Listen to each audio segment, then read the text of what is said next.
अब हम राजपूतों का इतिहास पढ़ते हैं। सबसे पहले हेडिंग लगाइए मेवाड़ का इतिहास। मेवाड़ का इतिहास। मेवाड़ का इतिहास, कुछ बातें समझते हैं अपन। ये राजस्थान मान लीजिए, और राजस्थान का ये दक्षिणी भाग जो है ये आपके क्या कहलाता है? मेवाड़ कहलाता है। और ये बीच वाला भाग जो है ये कहलाता था मारवाड़। ये मारवाड़ क्षेत्र था। ये जैसलमेर क्षेत्र था जिसको हम बोलते थे मांड क्षेत्र। ये ढूंढाड़ क्षेत्र था, ढूंढाड़ क्षेत्र। ये हाड़ौती क्षेत्र था। ये मत्स्य प्रदेश था, मत्स्य प्रदेश, ठीक है। ये क्षेत्र जो है जांगल प्रदेश था, जांगल प्रदेश वर्तमान बीकानेर के आसपास का क्षेत्र। और इन क्षेत्रों पर राजपूतों का शासन था। हाँ, शेखावटी ढूंढाड़ में ही आता है। यहाँ पर जो है अजमेर का क्षेत्र ये था सांभर का क्षेत्र, या सांभर क्षेत्र था। तो यहाँ पर मांड क्षेत्र में कौन थे आपके? जैसलमेर। जैसलमेर में कौन थे? जैसलमेर में भाटियों का शासन था। ये पूरा क्षेत्र जो है वो आपके भाटियों के अधीन था। जांगल प्रदेश में बाद में जो है राठौड़ों का अधिकार हो गया। किसका अधिकार हो गया? मारवाड़ में भी कौन थे आपके? राठौड़ थे। मेवाड़ में कौन थे? गोहिल थे, गोहिलों का अधिकार था। ढूंढाड़ में थे आपके कछवाहा, कछवाहा। और ये मत्स्य प्रदेश में बाद में जाट वंश का शासन रहा। हाड़ौती में जो है चौहान थे, और चौहानों की एक शाखा थी हाड़ा चौहान। हाड़ौती में शासन करने के कारण क्या कहलाए? हाड़ा चौहान। हम पढ़ रहे हैं आपके मेवाड़ का इतिहास। किसका इतिहास पढ़ रहे हैं? मेवाड़। दक्षिणी राजस्थान में मेवाड़ में वर्तमान कौन कौन से क्षेत्र आते थे? तो ध्यान रखना, मुख्य रूप से आपके जो है उदयपुर, अवानीगृह, चित्तौड़, उदयपुर, चित्तौड़, प्रतापगढ़, भीलवाड़ा और आपके राजसमंद। ये क्षेत्र मुख्य रूप से जो है वो किस में आते थे? आपके मेवाड़ में आते थे। और यहां पर गुहिल वंश का शासन था। किसका शासन था? गुहिल वंश।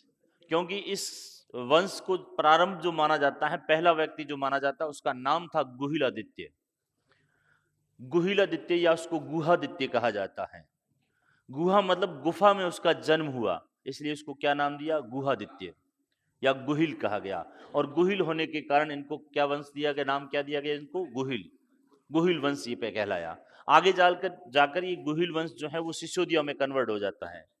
एक नई शाखा निकलती है जिसको सिसोदिया शाखा कहते हैं, क्योंकि सिसोदिया गांव में शासन करते थे। सिसोदिया गांव या सिसोदा ग्राम में शासन करने के कारण, हम पढ़ेंगे आगे जो है आपके हमीर के बाद में जितने भी राजा बने वो सभी सिसोदिया कहलाए। कौन कहलाए? सिसोदिया। गुहिल वंश की ही माने जाते हैं। गुहिल वंश की ही एक नई शाखा बनी जिनको आगे जाकर हम सिसोदिया कहते हैं। फिर सिसोदिया शाखों में अलग अलग बनी, चुंडावत अलग बने, शक्तावत अलग बने, फिर वो पिता के नाम पर जो है अलग अलग शाखाओं में बंट गया है। अब हम बात करते हैं कि गुहिलादित्य ने कैसे किया, इसकी स्थापना कैसे हुई। अब अलग अलग लोग हैं, विद्वान अलग अलग हैं कि भाई ये गुहिल थे कहां और कहां से आए थे। तो ज्यादातर जो मत प्रचलित है वो मत है कि ये गुहिल जो है मूल रूप से गुजरात में, पहले एक गुजरात जो वर्तमान है वहां पर पहले एक राज्य रियासत हुआ करती थी जिसका नाम था वल्लभी। कौन सा क्षेत्र था? वल्लभी क्षेत्र। हाँ, यहां पर मान लीजिए ये वल्लभी का क्षेत्र है। और वल्लभी यहां पर एक शासन करता था जिसका नाम था शीलादित्य। क्या नाम था? शीलादित्य। शीलादित्य जो है वल्लभी का शासक था, और शीलादित्य की पत्नी का नाम था आपकी पुष्पावती। पुष्पावती जो है ये अब आवाज नहीं करे, आबू, आबू में उसमें परमार रहते थे। आबू के परमारों की जो है वो पुत्री थी, आबू के परमारों की बेटी थी। तो ऐसा माना जाता है कि शीलादित्य की पुत्री जो है, शीलादित्य की पत्नी जो है पुष्पावती, ये जब गर्भवती थी, इसके गर्भ में बच्चा पल रहा था, तब कहते हैं कि ये यहाँ अंबा माता के दर्शन करने के लिए आती हैं। आबू क्षेत्र में अपने कुल देवियों के दर्शन के लिए आती है। पहले पैदल जाते थे लोग तो कई समय, काफी समय लग जाता था। पैदल या घोड़ों पे जाते थे, कैसे ही जो है पशुओं के द्वारा जाते थे, बैलगाड़ियों पे जाते थे। तो ये गई यहाँ पर, और जब ये वापस लौट रही थी तो इसको जो है ईडर, गुजरात में एक स्थान है, कौन सा, ईडर। ईडर में जब आई, वर्तमान में ईडर एक क्षेत्र है पूरा, तो ईडर के पास में इसको खबर मिली कि भाई शीलादित्य पर जो है वो मुस्लिम आक्रमणकारियों ने आक्रमण कर दिया, वल्लभ भी पूरी तरह से नष्ट हो गई और शीलादित्य इसमें मारा जाता है। इसको खबर मिली कि वापस गुजरात जाने की जरूरत है नहीं, क्योंकि शीलादित्य मारा गया है और वल्लभ भी पूरी तरह से नष्ट हो गई है और वल्लभ भी पर दुश्मनों का अधिकार हो गया है। अब ये गर्भवती थी और इसने जिद की कि भाई मैं तो अपने पति के साथ क्या होंगी, सती होंगी, लेकिन गर्भवती महिलाओं को सती होने नहीं दिया जाता था। कुछ समय बाद जो है इसने एक गुफा के अंदर शरण ली और इसके साथ में कुछ ब्राह्मण लोग थे, ईडर के भी कुछ ब्राह्मण महिलाएं जो हैं वो गुफा में आ गई और इसने एक पुत्र को जन्म दिया। गुफा में पुत्र का जन्म हुआ, इसलिए उसका नाम दे दिया गुहादित्य। उसका नाम क्या हो गया, गुहादित्य, या उसको गुहिल, गुहिल भी कहा जाता है, गुहिलादित्य, गुहिलादित्य नाम दिया गया। पुत्र को जन्म देने के बाद में इसने अपने पुत्र को कमलावती नामक एक महिला थी, ब्राह्मण महिला, क्या नाम था, कमलावती, कमलावती नामक महिला, ब्राह्मण महिला को जो है अपने पुत्र को सौंप दिया और ये अपने पति के पीछे क्या हो गई, सती हो गई। तो इस गुहिल या गुहादित्य का लालन पालन जो है वो किसने किया, कमलावती ब्राह्मण ने किया। पहले ईडर में जो है भीलों के कबीले थे, ईडर के आसपास भील कबीले थे, कबीलों में लोग रहते थे और भीलों के बहुत सारे कबीले थे।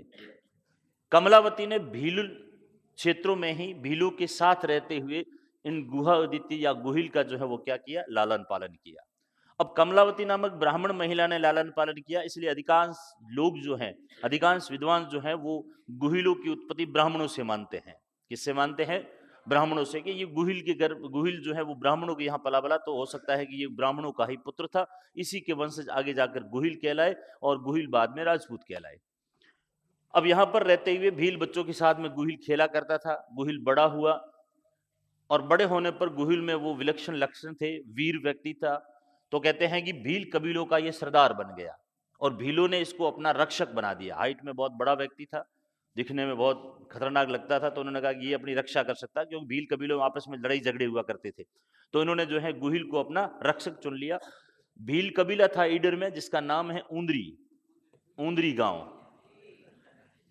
ऊंदरी गांव का कबीले भीलों का सरदार था जिसका नाम था मंडलिक, और कहते हैं कि मंडलिक ने जो है क्या किया, इस गुहिल का या गुहादित्य का राज तिलक करते हुए अपने कबीलों का क्या बना दिया, सरदार बना दिया, और धीरे धीरे यहां से एक सरदार के रूप में इसने शासन करना प्रारंभ किया। इसका वंश आगे बढ़ता गया, इसके बाद में इसके पुत्र शासक बनते गए। ज्यादा जानकारी हमारे पास इसके है नहीं, क्योंकि ये जो बात है ये है आपके 566 ईस्वी की। कब की है, 566 ईस्वी के आसपास की घटना है। तो 566 ईस्वी में जो है इसने, जो गुहिल ने जो है गुहिल वंश की नींव रखी। भील कबीलों के ऊपर शासन करता था, धीरे धीरे इसके वंशज जो है और भी भील कबीलों को जीतते गए और बहुत बड़े राजा बन गए। इसकी 7वीं या 8वीं पीढ़ी में एक राजा हुआ इस गुहादित्य का या गुहिल का, जिसका नाम था शीलादित्य, सॉरी नागादित्य, नागादित्य, या कहीं कहीं इसका नाम महेंद्र बताया जाता है, महेंद्रादित्य। अब नागादित्य या महेंद्रादित्य 7वीं 8वीं पीढ़ी में हुआ। यहां तक आते आते ये निरंकुश हो गए, अत्याचारी हो गए। भील कबीलों पर ही इन्होंने शासन प्रारंभ किया था, लेकिन इसने जो है सभी भील कबीलों को जो है वो क्या कर लिया, छीनना प्रारंभ कर दिया और भीलों पर अत्याचार करना प्रारंभ कर दिया। अत्याचार बढ़ता गया। इस अत्याचार से मुक्ति पाने के लिए भील कबीलों ने आपसी जो है षड्यंत्र बनाए और भील कबीलों ने मिलकर एक पंचायत बुलाई और पंचायत में निर्णय किया गया कि नागादित्य और इसके परिवार को क्या कर दिया जाए, समाप्त कर दिया जाए, मार दिया जाए, ताकि हम इसके अत्याचार से बच सके। और इसी कामना के चलते क्या किया गया कि नागादित्य और इसके परिवार को अचानक हमला करते हुए क्या कर दिया, मार दिया गया। कमलावती ब्राह्मण ने गुहादित्य का पालन पोषण किया था, तो शासन करने के बाद में ये ब्राह्मण जो है इनके राज ब्राह्मण बन गए, राज दरबार के ब्राह्मण बन गए। और कमलावती के वंशज जो थे वो भी उस समय शीलादित्य के दरबार में थे। ब्राह्मणों को नहीं मारा और सिर्फ नागादित्य और इसके परिवार को मार दिया। नागादित्य का एक पुत्र था जिसका नाम था बप्पा, बप्पा रावल। बप्पा रावल को जब मारने के लिए गए, बप्पा रावल उस समय ब्राह्मणों के पास में था, पालन पोषण ब्राह्मण ही किया करते थे बाद में। तो ब्राह्मणों ने बप्पा रावल को बचा लिया, यह कहते हुए कि ये गुहिल नहीं है, ये नागादित्य का पुत्र नहीं है, ये किसका पुत्र है, हम ब्राह्मणों का पुत्र है, इसको मत मारिए। तो सिर्फ ये बचा, बाकी पूरा परिवार मार दिया गया। कमलावती के जो वंशज थे ब्राह्मण, वो बप्पा रावल को लेकर और ईडर छोड़कर चले गए। ईडर को छोड़कर कहाँ चले गए, तो ध्यान रखना, ईडर यहाँ पे है और ईडर के पास में ये मेवाड़ वाला क्षेत्र है। पहले नागदा मुख्य भूमिका हुआ करती थी, राजधानी थी नागदा। नागदा के आसपास जो है इसको लेकर चले गए। हमने पाशुपत संप्रदाय पढ़ा था, आपको याद हो तो। पाशुपत संप्रदाय के यहाँ पर ये नागदा के आसपास क्या थे, आश्रम थे। और कमलावती के वंशज जो है बप्पा रावल को लाकर और नागदा के आसपास पाशुपत संप्रदाय के साधुओं के जो आश्रम थे वहीं पर इसको छोड़ देते हैं।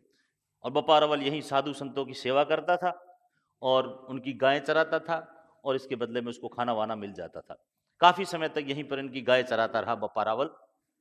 फिर इसके बारे में भी कहानी मिलती है कि जब बप्पा रावल गाय चराने जाता था तो कुछ समय बाद ऐसा हुआ कि सबसे ज्यादा दूध देने वाली एक गाय थी, उसके थनों में दूध नहीं होता था जब वापिस आती थी। तो ब्राह्मणों ने भाई बप्पा पर आरोप लगाया कि यार तू दूध या तो बेच देता है या खुद पी लेता है, ये तो धोखा होता है, इसलिए दूसरे साधुओं को दूध मिलता ही नहीं है। बप्पा ने कहा भाई मैं तो ऐसा करता नहीं हूँ। तो दूध कौन लेता है, या तो किसी ने चोरी करता है कोई। बप्पा रावल कहते हैं कि उस गाय के पीछे पीछे उसका जो है पीछा करता है कि वास्तविक रूप से इसका दूध चुरा के कौन ले जाता है। तो बप्पा रावल ने वहां पर एक चमत्कार देखा। बप्पा रावल गाय के पीछे जाता है, गाय एक गुफा में जाती है और गुफा में जाकर और कहते हैं कि पत्ते जो है, पौधे, छोटे छोटे पौधे, झाड़ियां थी, उसके पत्तों के ऊपर वो अपना दूध खुद ही विसर्जित कर देती है। बप्पा को बड़ा आश्चर्य हुआ कि गाय ऐसा क्यों करती है। जब बप्पा ने उस पत्तियों को हटाया तो वहां पर एक शिवलिंग मिली। वहां एक शिवलिंग थी और शिवलिंग के कुछ दूरी पर एक व्यक्ति जो है ध्यान मुद्रा में बैठा था। जहां शिवलिंग मिली वहीं पर बप्पा रावल ने जीतने के बाद, चित्तौड़ जीतने के बाद में मंदिर बनाया, एक लिंगनाथ जी का मंदिर। एक लिंगनाथ जी का मंदिर हमने पढ़ा था, आपको याद हो तो। हाँ, पाशुपत संप्रदाय का मुख्य केंद्र था। उसके पास में जो व्यक्ति था उसका नाम था हारित ऋषि। उसका नाम क्या था, हारित ऋषि। और कहते हैं कि हारित ऋषि जो है ध्यान मुद्रा में थे, लेकिन इनका ध्यान भंग हो जाता है, लेकिन बप्पा को वो कुछ नहीं कहते हैं और वापस ध्यान में लग जाते हैं। फिर कहते हैं कि बप्पा वापस गया नहीं और हारित ऋषि की यहीं पर उसने हारित ऋषि की सेवा की। 12 वर्षों तक हारित ऋषि की सेवा में रहा बप्पा रावल। 12 वर्ष बाद जब हारित ऋषि की तपस्या पूरी हो जाती है तो बप्पा की सेवा से प्रसन्न होकर और उसको राजा बनने का आदेश देते हैं। हारित ऋषि के बताए हुए स्थान से वो धन एकत्रित करता है और हारित ऋषि ने आशीर्वाद दिया कि पास में एक बहुत ही बड़ा दुर्ग है, चित्तौड़ दुर्ग। कौन सा दुर्ग, चित्तौड़ दुर्ग। तो उस पर आक्रमण करना और तेरी क्या होगी, जीत होगी। इतना कहते हुए हारित ऋषि ने आशीर्वाद दिया और वो ये दुनिया छोड़कर चले गए। हारित ऋषि के दिए हुए आशीर्वाद के अनुसार ही बप्पा रावल ने 734 ईस्वी में चित्तौड़ पर क्या किया, आक्रमण किया। और वहां का शासक था मानमोरी, मौर्य शासक था जिसका नाम क्या था, मानमोरी। इस मानमोरी को बप्पा रावल ने हराया और चित्तौड़ जीत लिया। चित्तौड़ को जीतने के बाद में ये मेवाड़ का क्या बन जाता है, राजा बन जाता है। तो वास्तविक रूप से देखें तो वास्तविक संस्थापक कौन है गुहिल वंश का, बप्पा रावल है। आदि पुरुष या मूल पुरुष या पहला व्यक्ति जो गुहिल था। लेकिन गुहिल बप्पा रावल से पहले के जो भी इनके वंशज हुए, वो पूर्वज हुए, उन्होंने ईडर के आसपास अपना शासन किया था। मेवाड़ में वास्तविक रूप से शासन प्रारंभ करने का श्रेय जो है वो किसको जाता है, बप्पा रावल को जाता है। तो 734 ईस्वी में बप्पा रावल ने चित्तौड़ को जीता। हारित ऋषि के आशीर्वाद से जीता, या हम कह सकते हैं एक लिंगनाथ जी के आशीर्वाद से जीता, क्योंकि हारित ऋषि एक लिंगनाथ जी के शिष्य माने जाते हैं, पुजारी माने जाते हैं। इसलिए बप्पा मानता था कि भी हारित ऋषि ने आशीर्वाद दिया और आशीर्वाद दिया या आज्ञा दी एक लिंगनाथ जी ने, उसकी आज्ञा से ये कार्य किया गया। और आज्ञा देने वाला ही राजा होता है, कार्य करने वाला उसका दीवान होता है, उसका सेनापति होता है। इसलिए बप्पा जो है अपना राजा किसे मानता था, एक लिंगनाथ जी को, खुद का उनको दीवान मानकर और उनकी आज्ञा का पालन करते थे। इसलिए बप्पा रावल ने चित्तौड़ को राजधानी नहीं बनाई और एक लिंगनाथ जी के मंदिर जो है जहां शिवलिंग मिली थी उसी के पास नागदा नामक स्थान को इसने अपनी क्या बना दी, राजधानी बनाई। और यहीं एक लिंगनाथ जी के चरणों में वो सेवा करता था और शासन करता था। बप्पा रावल ने उस समय विदेशी जो आक्रमण हो रहे थे उनका भी सामना किया। उस समय उत्तरी भारत में सबसे बड़ा जो वंश था वो था गुर्जर प्रतिहार वंश। कौन सा था, गुर्जर प्रतिहार वंश। और गुर्जर प्रतिहार वंश के शासकों ने जो विदेशी आक्रमण हुए उनका सामना किया था, जिनको हम मलेच्छ कहते हैं, मुस्लिम आक्रमणकारी थे, मध्य एशिया से जो है अपने मुस्लिम धर्म का प्रचार प्रसार करने के लिए पूरे विश्व में जो है चारों तरफ आक्रमण कर रहे थे और क्षेत्रों को जीत रहे थे, लोगों का धर्म परिवर्तन करवा रहे थे। उस समय भारत में उनको घुसने न देने का जो श्रेय जाता है वो गुहिल वंश और इसके गुर्जर प्रतिहार वंश के शासकों को जाता है। नागभट्ट प्रथम करके था और उसके सहयोग में था आपके बप्पा रावल।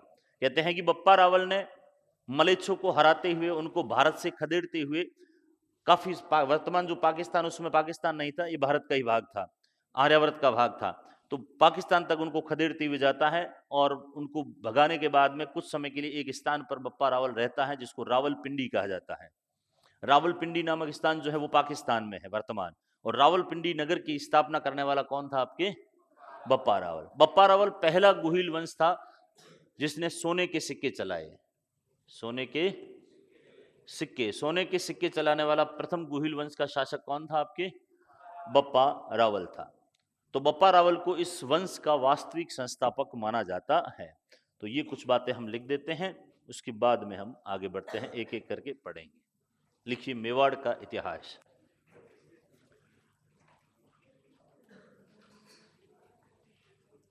मेवाड़ के कुछ अलग अलग नाम भी मिलते हैं। इसको मेदपाट भी कहा जाता है, मेदपाट या मेरपाट, क्योंकि यहां मेव जाति का पहले जो है अधिकार था। किसका अधिकार था? मेव जाति के अधीन रहने के कारण इसको मेदवाट कहा जाता है। इसको प्रागवाट भी कहा जाता है। प्रागवाट शब्द जो है ये बना है आपके पथरीले क्षेत्र के कारण, पहाड़ी क्षेत्र होने के कारण इसको प्रागवाट कहा गया। महाभारत में इस क्षेत्र को अवानिकर, महाभारत में इस क्षेत्र को माध्यमिका कहा गया है। क्या कहा गया है? माध्यमिका। बाद में इसको नगरी कहा गया। चित्तौड़ का प्राचीन नाम है माध्यमिका या नगरी। चित्तौड़ को ही माध्यमिका या नगरी महाभारत क्षेत्र में कहा गया था। तो अब कुछ बातें लिखते हैं, लिखिए। मैं लिखवाऊंगा अभी, मैं जैसे कहूंगा वैसे लिखना है। लिखिए, हेडिंग लगाइए मेवाड़ का इतिहास। ठीक है, लिखिए। वर्तमान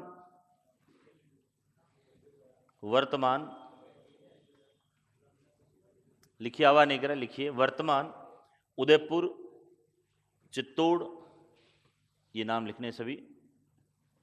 वर्तमान उदयपुर, चित्तौड़, प्रतापगढ़, भीलवाड़ा।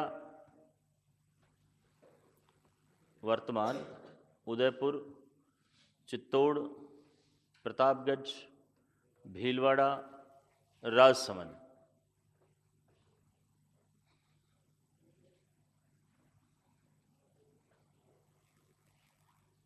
प्राचीन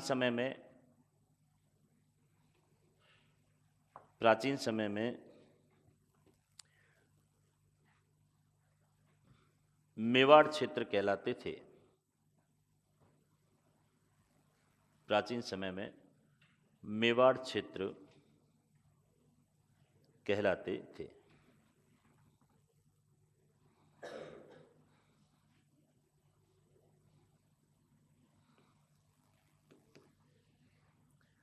फिर लिखिए, मेवाड़ को मेदपाट,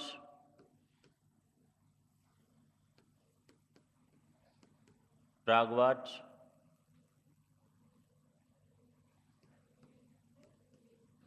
मेवाड़ को मेदपाट, प्रागवाट तथा माध्यमिका, मेदवाट, प्रागवाट, मेदपाट, प्रागवाट तथा माध्यमिका या नगरी,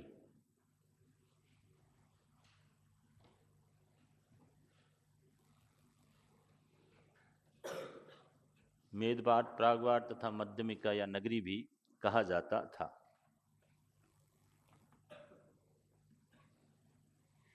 कहा जाता था।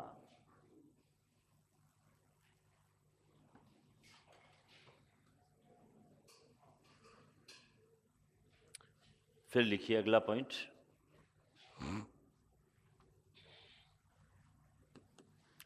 सातवीं सदी में यहां,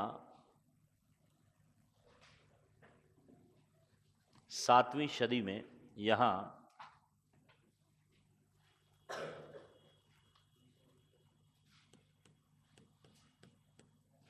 गुहिल वंश,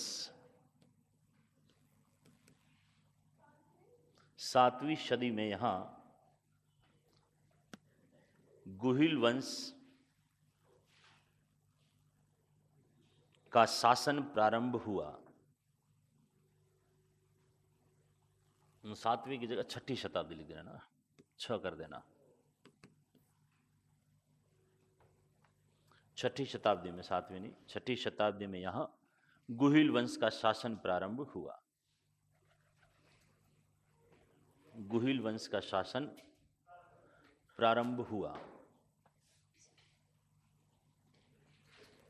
अब लिखिए गुहिल या गुहादित्य, हेडिंग लगानी है। पहला शासक था गुहिल या गुहादित्य।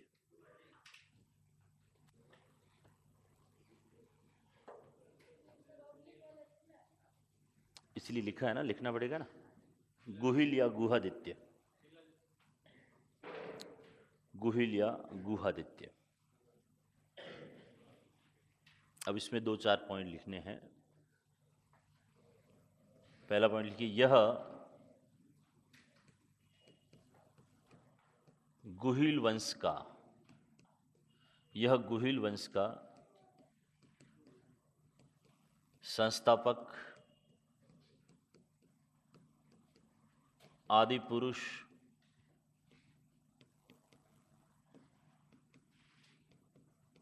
या मूल पुरुष माना जाता है। यह गुहिल वंश का आदि पुरुष, संस्थापक, आदि पुरुष या मूल पुरुष माना जाता है। संस्थापक, आदि पुरुष या मूल पुरुष माना जाता है। फिर लिखिए अगला पॉइंट, इसने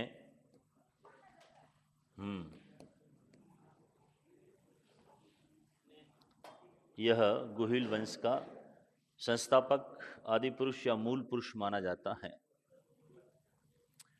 दूसरा पॉइंट लिखिए, 566 ईस्वी में, 566 ईस्वी में,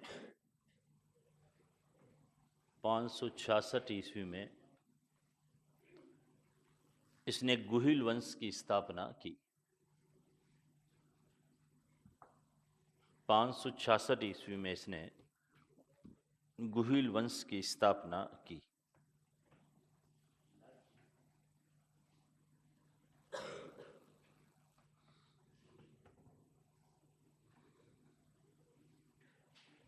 गुहिल वंश की स्थापना की। अगला पॉइंट,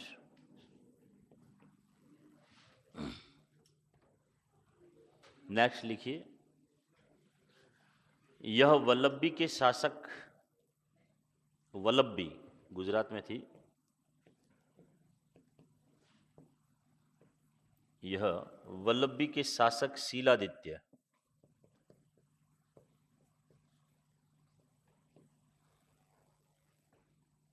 वल्लभी के शासक शीलादित्य, यह वल्लभी के शासक शीलादित्य का पुत्र था।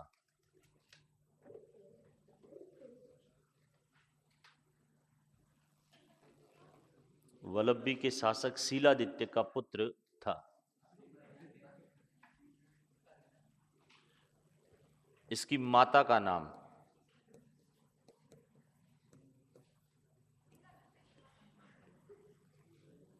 गुहादित्य की माता का नाम, यह शीलादित्य का, वल्लभी का शासक शीलादित्य का पुत्र था।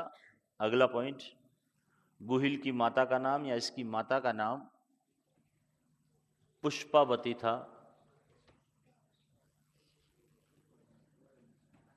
माता का नाम क्या था? पुष्पावती था। पुष्पावती था, जबकि इसका लालन पालन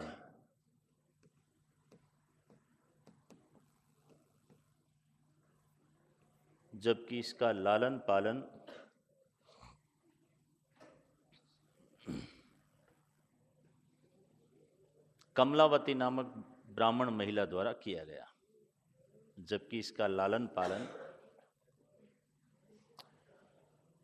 कमलावती नामक ब्राह्मण के द्वारा किया गया। कमलावती नामक ब्राह्मण,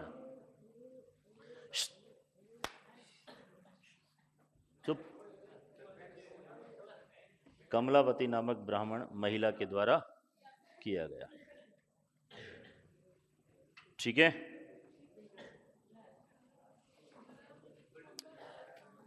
अब लिखिए बप्पा रावल। बप्पा रावल, आवाज नहीं करे।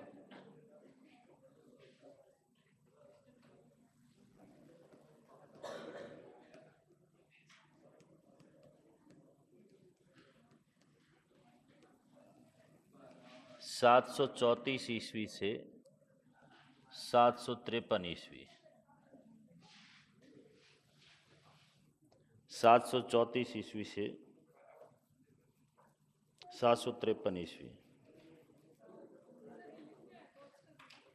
शासनकाल लिखना, शासनकाल लिखना पड़ेगा।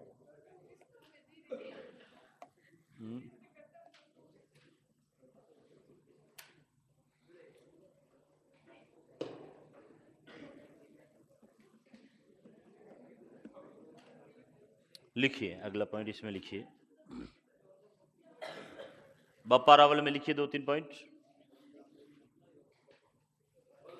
पहला पॉइंट लिखिए,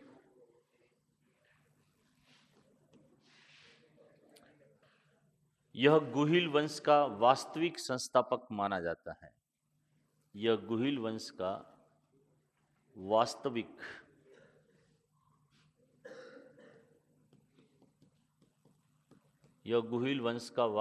संस्थापक माना जाता है।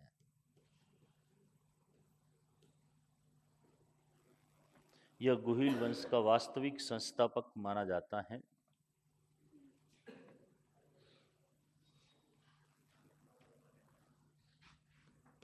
अगला पॉइंट,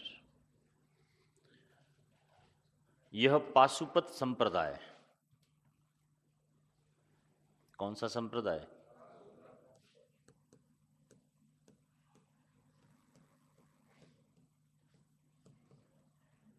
यह पाशुपत संप्रदाय के ऋषि या संत, पाशुपत संप्रदाय के संत हारित ऋषि, दोनों ही लिख दे।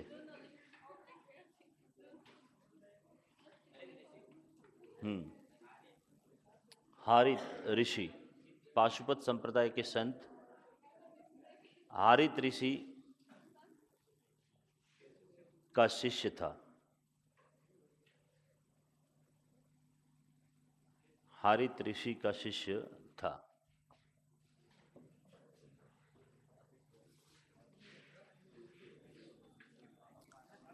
हारित ऋषि का शिष्य था। आवाज नहीं करें। अगला पॉइंट लिखिए, बप्पा, नेक्स्ट लिखिए पॉइंट, बप्पा 734 ईस्वी में, नहीं पॉइंट लिखना, बप्पा 734 ईस्वी में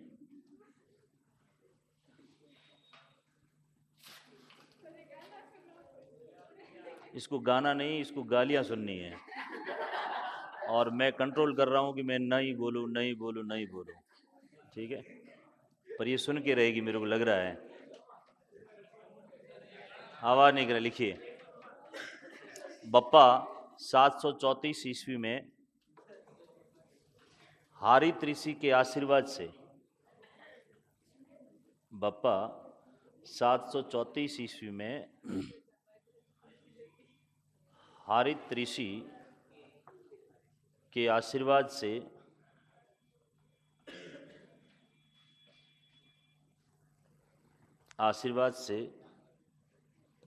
मौर्य शासक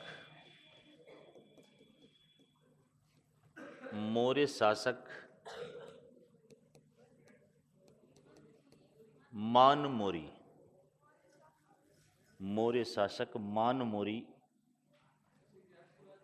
बप्पा हारित ऋषि के आशीर्वाद 734 ईस्वी में हारित ऋषि के आशीर्वाद से मौर्य शासक, क्या नाम था, मानमोरी को हराकर, वापिस बोल रहा हूं, बप्पा 734 ईस्वी में हारित ऋषि के आशीर्वाद से मौर्य शासक मानमोरी को हराकर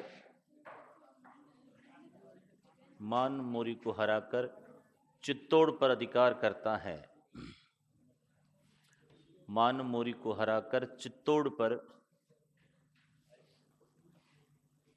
वापिस बोल रहा हूं, बप्पा 734 ईस्वी में हारित ऋषि के आशीर्वाद से मौर्य शासक मानमोरी को हराकर चित्तौड़ पर अधिकार करता है और मेवाड़ का शासक बनता है।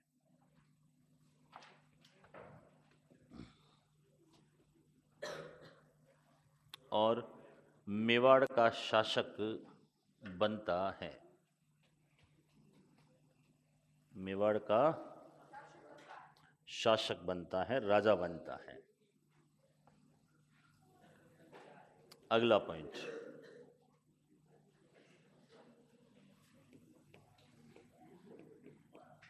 बप्पा ने नागदा को अपनी राजधानी बनाई। बप्पा ने नागदा, बप्पा रावल ने या बप्पा ने नागदा उदयपुर में है, उदयपुर है, नागदा कहाँ पे है, उदयपुर में है।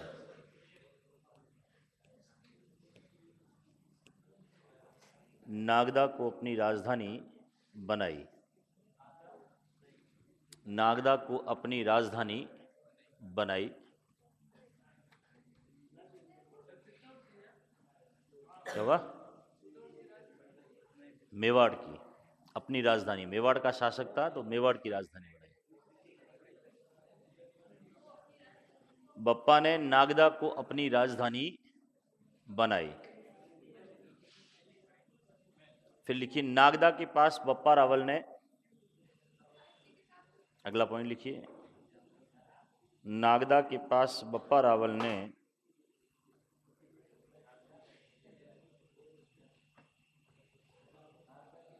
नागदा के पास,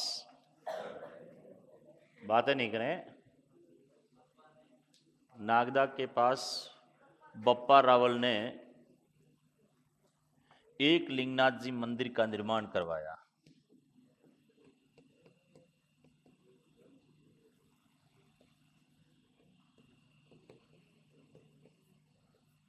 एक लिंगनाथ जी मंदिर का निर्माण करवाया।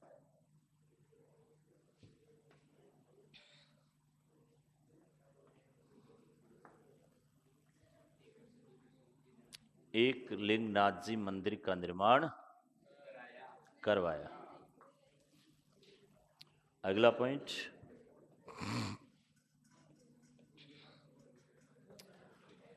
बप्पा मेवाड़ का पहला शासक था। बप्पा मेवाड़ का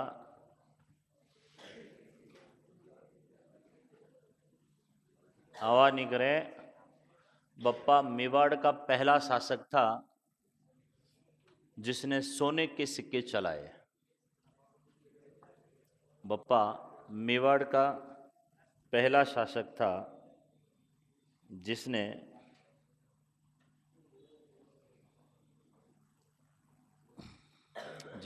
सोने के सिक्के चलाए।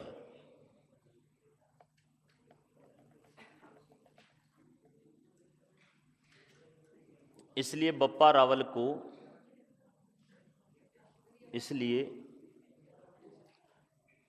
इसलिए बप्पा रावल,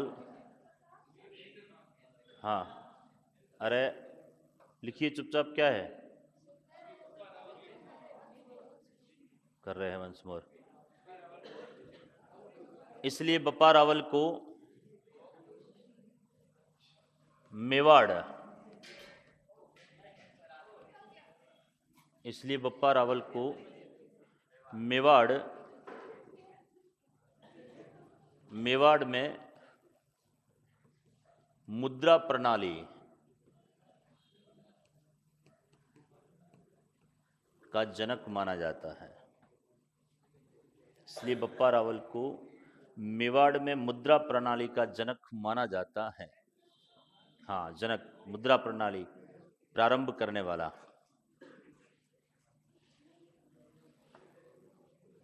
मुद्रा प्रणाली का जनक माना जाता है। ठीक है, नेक्स्ट लिखिए, जल्दी लिखिए, 2-3 पॉइंट लिखिए इसमें। अगला पॉइंट लिखिए,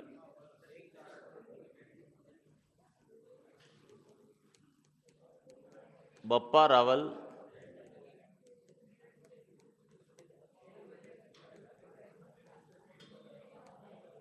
आवाज नहीं करें। बप्पा रावल एकलिंगनाथ जी, बप्पा रावल एकलिंगनाथ जी, बप्पा रावल एकलिंगनाथ जी को अपने राज्य का स्वामी, बप्पा रावल एकलिंगनाथ जी को अपने राज्य का स्वामी और खुद को या स्वयं को, और अपने राज्य का स्वामी और स्वयं को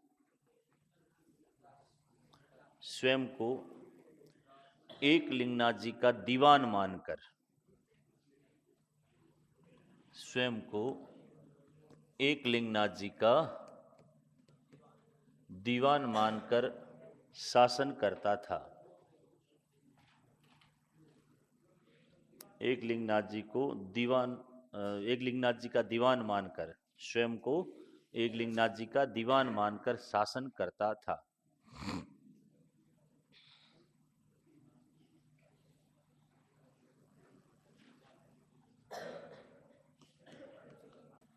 लिखिए, वर्तमान पाकिस्तान स्थित, पाकिस्तान, तान होगा थान होगा, पाकिस्तान स्थित रावलपिंडी,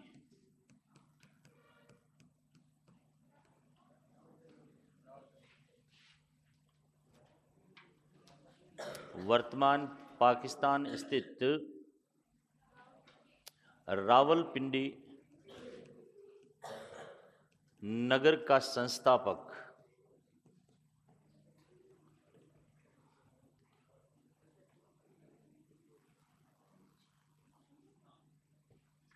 वर्तमान पाकिस्तान स्थित रावलपिंडी नगर का संस्थापक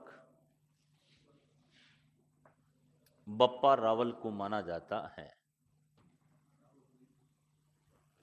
रावलपिंडी नगर का संस्थापक बप्पा रावल को माना जाता है।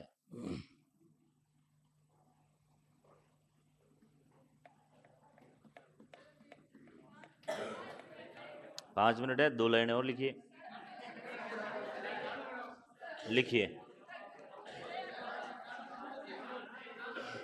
अरे आवाज नहीं करे। बप्पा रावल की उपाधियां,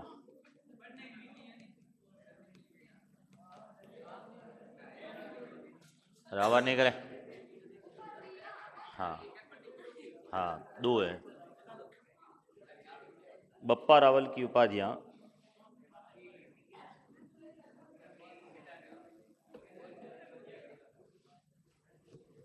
एक लिखिए हिंदुआ सूरज,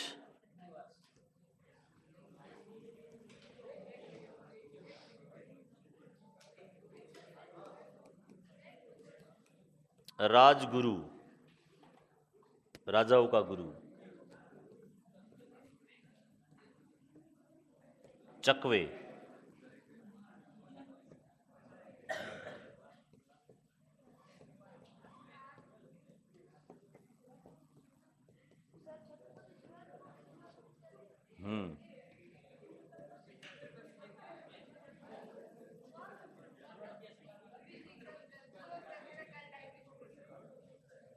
चकवे का मतलब होता है चक्रवर्ती राजा या दिशाओं को जीतने वाला राजा।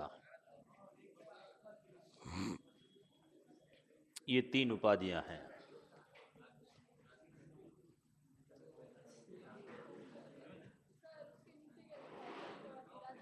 चक्रवर्ती राजा या दिशाओं को जीतने वाला राजा, दिशाओं को जीतने वाला राजा। और लास्ट पॉइंट लिख दीजिए, बस लास्ट होगा फिर खत्म होगा।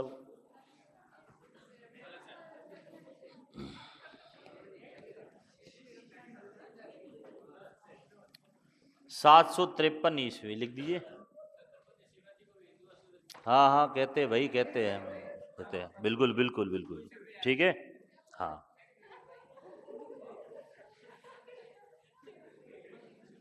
कहते हैं। लास्ट लिखिए पॉइंट। 753 ईस्वी में नागदा में, 753 ईस्वी में नागदा में बप्पा रावल की मृत्यु हो जाती है। 753 ईस्वी में नागदा में बप्पा रावल की मृत्यु हो जाती है और नागदा में इनकी समाधि बनी हुई है। और नागदा में इसकी समाधि बनी हुई है।